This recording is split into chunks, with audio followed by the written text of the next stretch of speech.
मानव शरीर में वीर्य को वज्र की तरह समझा जाता है, जिसका अर्थ है कि अगर आप इसका उपयोग करना जानते हो तो ये सबसे शक्तिशाली चीजों में से एक है। तो इसका उपयोग करने का मतलब ये है कि आप इसका उपयोग बच्चे पैदा करने के लिए कर सकते हैं। ये एक तरीका है। खैर, ये सवाल इसलिए आया क्योंकि आप इसका उपयोग हॉस्टल की चादर को बर्बाद करने में कर रहे हैं।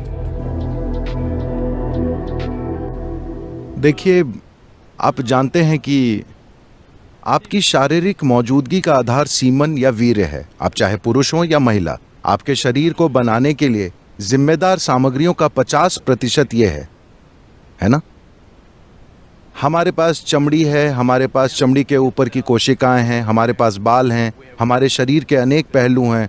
आप जानते हैं, दिल, गुर्दा, लिवर वगैरह वगैरह। अपने आप में इन सारी कोशिकाओं की कुछ न कुछ क्षमताएं हैं, लेकिन सीमन की क्षमता का स्तर जबरदस्त है। ये एक पूरा नया जीवन बना सकता है। आज आप त्वचा की एक ऊपरी कोशिका को लेकर प्रयोगशाला में बहुत कुछ कर सकते हैं और शायद हम आपका क्लोन भी बना दें। तो क्षमता यहाँ भी है, लेकिन इसका स्तर उन कोशिकाओं के स्तर जैसा नहीं है जिन्हें आप सीमन या वीर्य कह रहे हैं। तो योग संस्कृति में हम इसे वीर्य कहते हैं। वीर्य को हम वज्र भी कहते हैं, जिसका अर्थ है स्थिरता या हीरा, जो सबसे कठोर चीज है। तो मानव शरीर में वीर्य को वज्र की तरह समझा जाता है, जिसका अर्थ है कि अगर आप इसका उपयोग करना जानते हो तो ये सबसे शक्तिशाली चीजों में से एक है। तो इसका उपयोग करने का मतलब ये है कि आप इसका उपयोग बच्चे पैदा करने के लिए कर सकते हैं। ये एक तरीका है। खैर, ये सवाल इसलिए आया क्योंकि आप इसका उपयोग हॉस्टल की चादर को बर्बाद करने में कर रहे हैं। ठीक है? अगर आप इसका इस तरह से उपयोग कर रहे हैं तो आप मजबूर हैं, आप जो कर रहे हैं वो कर रहे हैं।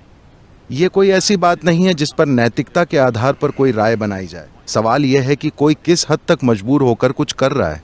लेकिन क्या इस शरीर की किसी भी चीज को एक दूसरे स्तर पर काम करने के लिए रूपांतरित किया जा सकता है? बिल्कुल।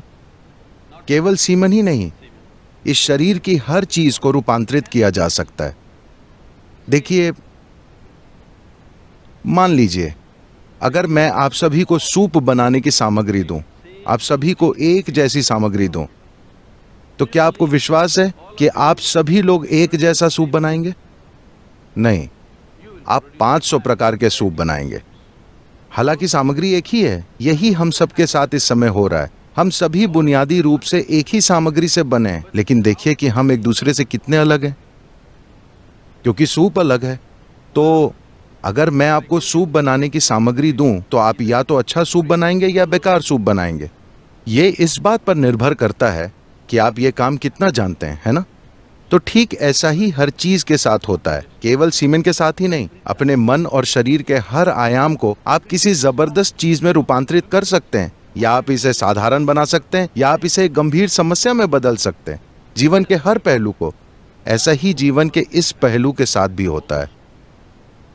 यही ऊर्जा, देखिए, लोग शाब्दिक अर्थ लेते हैं, लेकिन अगर आप किसी विशेष चीज जैसे त्वचा के ऊपर की कोशिका को पैदा करना चाहते हैं तो शरीर इस पर ऊर्जा खर्च करेगा। पर अगर आप सीमेन की एक कोशिका को पैदा करना चाहते हैं तो शरीर बहुत अलग स्तर की ऊर्जा खर्च करेगा। इसे वैज्ञानिक रूप से सिद्ध किया जा सकता है। तो जब आप इसमें इतनी सारी ऊर्जा खर्च कर रहे हैं तो स्वाभाविक है कि इसमें एक क्षमता है। लेकिन क्या आप में उसे खोजने की काबिलियत है? क्या आप वो खोज करना जानते हैं? क्या ऐसा करने के लिए आपके पास साधना और मार्गदर्शन है? ये एक प्रश्न चिन्ह है।